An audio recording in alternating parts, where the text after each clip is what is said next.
Nome, Alaska is a remote frontier, locked in snow and ice. No roads reach this rugged coastal town. You get here only by boat, plane, or behind a team of sled dogs. It's best known as the legendary finish line of the Iditarod.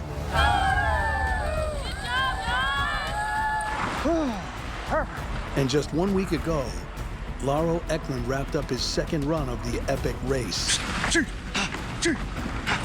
finishing an impressive 14th out of 33 mushers. All right, Lauro!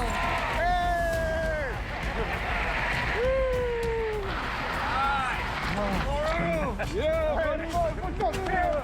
Being part of the longest Iditarod ever, I don't know if it'll ever be repeated and be one of those kind of weird Alaskan legends. So it's cool to be a part of a little bit of history here. But when the cheers fade, most mushers gather up their dogs and fly home to all corners of the state. Everyone this year except Lauro, who held back with a new adventure in mind. Iditarod's done. We've been in Nome for well over a week now, resting up the dogs. Right now, we're about ready to take off and head up to Kotzebue from Nome. The small town of Kotzebue is the starting point for the Kobuk 440, a mid-distance sled dog race held in the Northwest Arctic. Often called the toughest race above the Arctic Circle. Many mushers use it as training for the Iditarod. But this year, it's Lauro's final race of the season. Running Iditarod and about to go run to Kobuk. I haven't been home in like a month and some change. So as a musher, I mean, the show doesn't stop. The life of a musher is also expensive. Flying his whole team to Kotzebue would cost more than $3,000. Instead, he flew 6 fresh dogs into Nome and will make the 350-mile journey himself to save money and get the new pack race ready. The dogs that finished the Iditarod, I got about 7 of them in the team, and they're kind of my core 7. They're some of the best dogs on my team, and youngsters that I brought up, my yearlings, I have about 6 of them. Let's go, guys.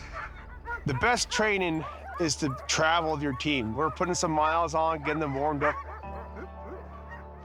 The biggest part is just seeing the land. I've never been from Koyuk north to Buckland over the ice. This is stuff I've heard from my dad. You guys ready? All right.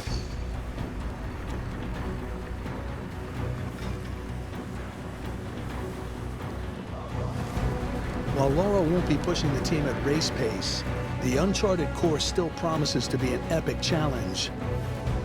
Spanning the rugged Seward Peninsula, crossing the icebound Chukchi Sea, and ending on a remote, jagged edge of Alaska's northwest coast. Well, back on trail right now. You know, it was 12 days of grinding it out during Iditarod, and I got that finish line. I was ready to be done. I don't know if I had another day in me, but like the next day when I woke up from, sleeping for a little bit, thought to myself, man, I'm kind of missing being part of that trail. It's just really nice to be out here again. We got, just a gorgeous sunny day out on the Nome Road, heading out towards the Topcot Hills. Spring's starting to spring around here, but the more north we go, the more that winter's grip is holding pretty strong. Pretty much out here just chasing that long white line, Whoa. I gotta hustle. The trail's been nice. Over here, we got about another 15 or so miles to Topcot, where we'll be guys calling it a night there. So about another 2 hours. It's kind of nice to not have any pressure or anything out there on the trail. We're just really enjoying everything. And but anyways, these guys all really wanted to get going here. They've been sitting around for a week, so they're just anxious to go. All right, guys.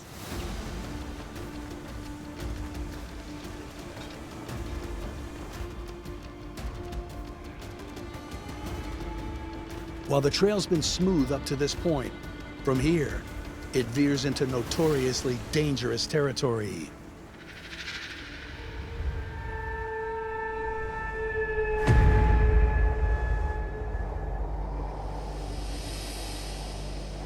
It's probably about, you know, 5 below, 6 below right now. We're in what's considered the blowhole.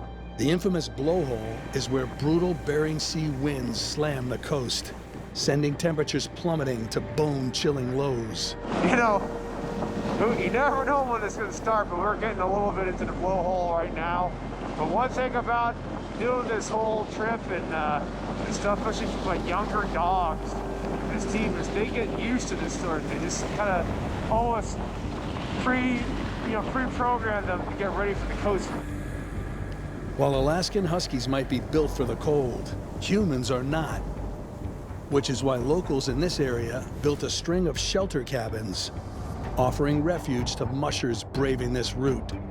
But right about there at the bottom of that cliff is the Top Cod shelter cabin, which is what we are aiming towards. And these shelter cabins, you know, they're kind of owned by the community, and that'll help us be nice and cozy here in about an hour or so. We're going to be marching through this, and it's getting a lot chillier. It's going to be a lot colder ride next few days, but that's how it goes. These guys, you know, my Iditarod veterans, they know the wind, and for my youngsters, they've never seen one. We don't get that in Fairbanks at all. But this training comes from traveling, you know, traveling the dogs, taking them out to learn this environment, learn where we're at, getting into that wind, that sideways wind, getting on them and stuff. You know, they learn. Lauro's running 7 seasoned Iditarod veterans, but 6 young dogs are still in training. He's using the long haul to Kotzebue as a proving ground, where every challenge on the trail becomes a lesson for the rookies, gearing up for their first race next week. Being able to travel, see new environments, see new conditions is what is going to make a successful team.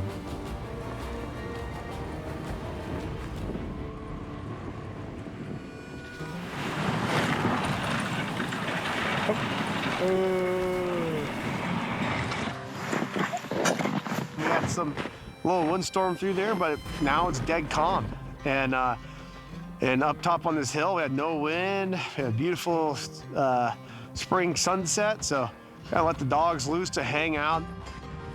But, you know, they already spent half a month on trail, and now we're spending a few more on trail. So it's kind of nice just to let them just hang out, be dogs for a little bit. It's time for them from being battle-hardened Iditarod dogs to just playing around, just being a regular dog, just hanging out and just chilling. You know, these guys earned it. I swear, they worked their asses off this whole season.